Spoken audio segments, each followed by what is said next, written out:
पुंजिक स्थला नाम की एक अप्सरा थी, लेकिन एक दिन नृत्य करते करते एक मुनि के ऊपर पैर रख गया, उछल कूद करते करते। मुनि को बड़ा बुरा लगा, तो महात्मा ने श्राप दे दिया, इधर उधर बंदरों जैसी उछल कूद करती है, जा, हमारा श्राप है, तू बानरी हो जा। तो वो अप्सरा रोने लगी, महाराज हमारा स्वभाव थोड़ा चंचल है, हमसे भूल तो हो गई है, पर आपने इतना विचित्र श्राप दे दिया कि बानरी हो जा, हमारा तो जीवन ही बर्बाद हो जाएगा, हमारे यौवन का क्या होगा, हमारे रूप का क्या होगा, हम यहाँ देवलोक में नृत्य करके लोगों का मन भंजन करते हैं, अब तो बड़ा बुरा हुआ। तो हाथ जोड़कर रोने लगी। मुनि बड़े सीधे साधे थे, उन्हें दया भी लगी।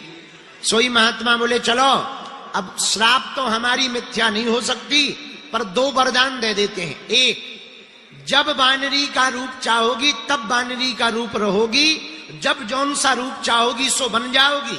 और दूसरा वरदान ले लो, तुम्हारी गर्भ से, तुम्हारी कोख से एक ऐसा पुत्र उत्पन्न होगा जो संपूर्ण बानर समाज का भी नाम रोशन करेगा, और चारों युगों में उस पुत्र का नाम रोशन होगा।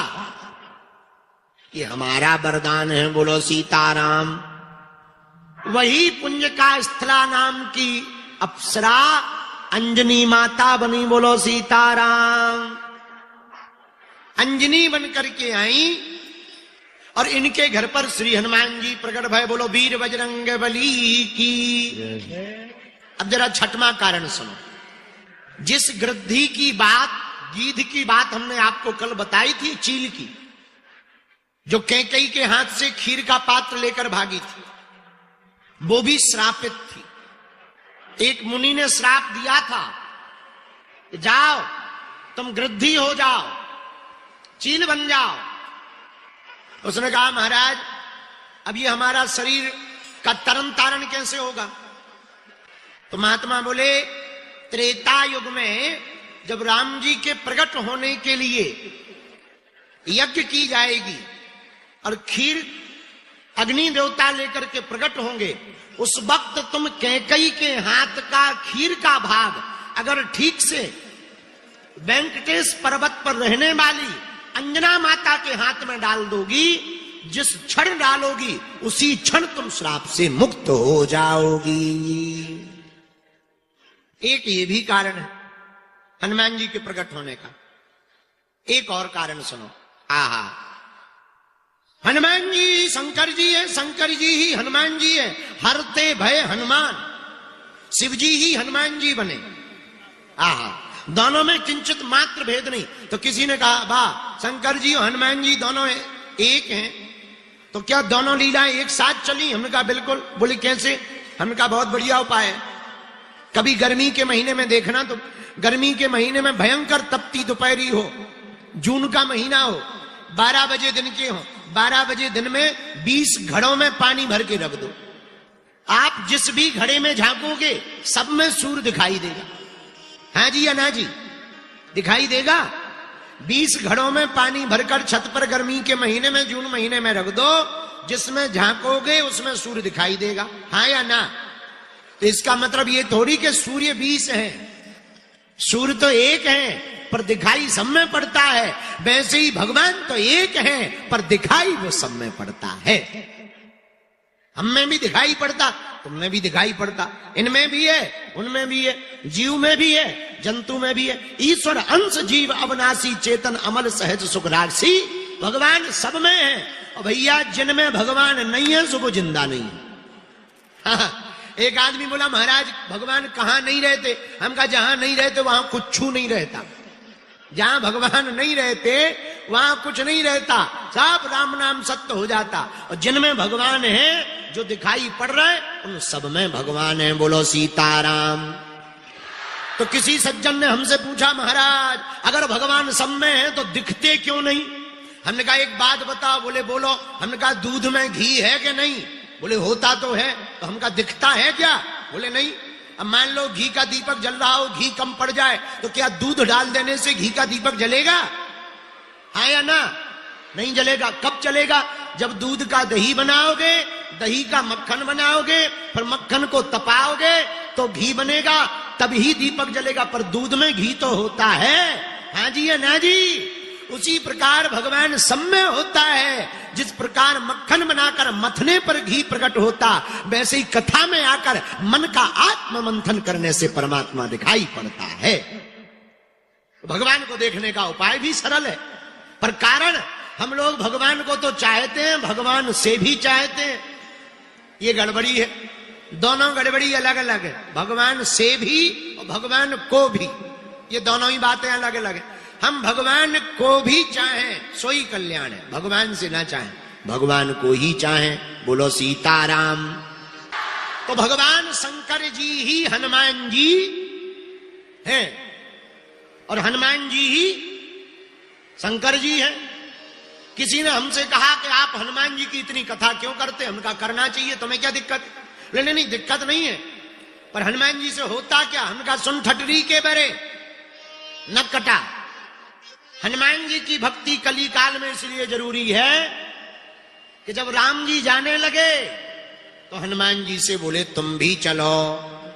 हनुमान जी बोले कहां? राम जी बोले हमारे धाम साकेत लोक। साकेत लोक। हनुमान जी बोले वहां क्या क्या है? राम जी बोले सब कुछ है, हम हैं। धीरे से हनुमान जी बोले क्या आपकी कथा होगी वहां? भगवान बोले वहां हमारी कथा नहीं होती, वहां तो हम ही होते हैं। हनुमान जी बोले हमारी टिकट कैंसल, हम फिर यहीं रहेंगे। राम जी बोले क्यों? बोले प्रभु वहां केवल आप मिलेंगे, पर हम अगर पृथ्वी लोक पर रहेंगे तो यहां कथा भी मिलेगी, और जहां कथा होगी वहां आप भी तो होंगे, तो आप भी मिल जाएंगे। तो हनुमान जी की इस भाव को देखकर राम जी ने कहा सुनो, कलयुग के राजा आप ही हो। कलयुग के राजा कौन? हनुमान जी महाराज। आप कलयुग के राजा हो। हनुमान जी महाराज का चारों युगों में प्रताप है, पर कलयुग में विशेष प्रताप है। इसलिए कलयुग के भगत जो भी हनुमान जी की भक्ति करेंगे, हनुमान जी का दर्शन करेंगे, उनका जीवन मंगलमय होगा, उनका तन मंगलमय रहेगा, उनके सर्वस्व समय में मंगल ही मंगल होगा। बोलो जय सिया राम। अच्छा, हनुमान जी महाराज का इतना प्रभाव क्यों है, इतनी महिमा क्यों है? भैया हनुमान जी महाराज ज्ञान गुण सागर हैं। हनुमान जी महाराज अतुलित बलधामम है। हनुमान जी महाराज बुद्धिमताम वरिष्ठम है। हनुमान जी महाराज बुद्धि में श्रेष्ठ हैं, ज्ञान में श्रेष्ठ हैं, बल में श्रेष्ठ हैं, ध्यान में श्रेष्ठ हैं, लगन में श्रेष्ठ हैं, राम काज में श्रेष्ठ हैं। हनुमान जी जिसमें भी हैं, संगीत में निपुण हैं। महाराज हनुमान जी जैसा कोई दूसरा देवता नहीं है। चतुरता की तो पूछो ना, चातुर्य तो इतना है श्री हनुमान जी में। आहा, इतनी चतुरता वीर बजरंगबली में भरी कि रावण भी महिमा गाता है। रावण ने यज्ञ किया, यज्ञ में ब्राह्मणों को बुलाया। ब्राह्मणों को बुलाकर जब राम जी से युद्ध चल रहा था तो रावण ने देवी को प्रसन्न करने के लिए अनुष्ठान किया। सब ब्राह्मण बुलाए बड़े बड़े, और अगर रावण की यज्ञ सफल हो जाती तो राम जी रावण का वध नहीं कर पाते, कोई मार नहीं पाता। राम जी को चिंता हो गई। हनुमान जी बोले क्या चिंता है? बोले रावण यज्ञ कर रहा, अगर देवी से वरदान ले लिया तो ये मर नहीं पाएगा। हनुमान जी बोले प्रभु हम पे छोड़ो। हनुमान जी ने यज्ञ विध्वंस नहीं की, पता है क्या किया? हनुमान जी ब्राह्मण बनकर पहुंच गए और इतनी सेवा ब्राह्मणों की इतनी सेवा की ब्राह्मणों की, इतनी सेवा की कि ब्राह्मण खुश हो गए। बोल भैया हम तेरी सेवा से खुश हैं, क्या चाहते? हनुमान जी बोले महाराज और तो कुछ नहीं चाहिए, बस इस श्लोक में एक गलती चाहती। जो मंत्र आप पढ़ रहे हो ना, मंत्र में एक गलती करो। ब्राह्मण बोले क्या?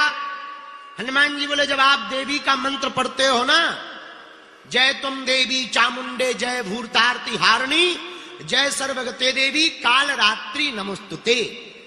ब्राह्मण बोले सो? बोले इसमें महाराज इतना भर काम करना है, हा के स्थान पे का पढ़ना है, हा के स्थान पर का, बस।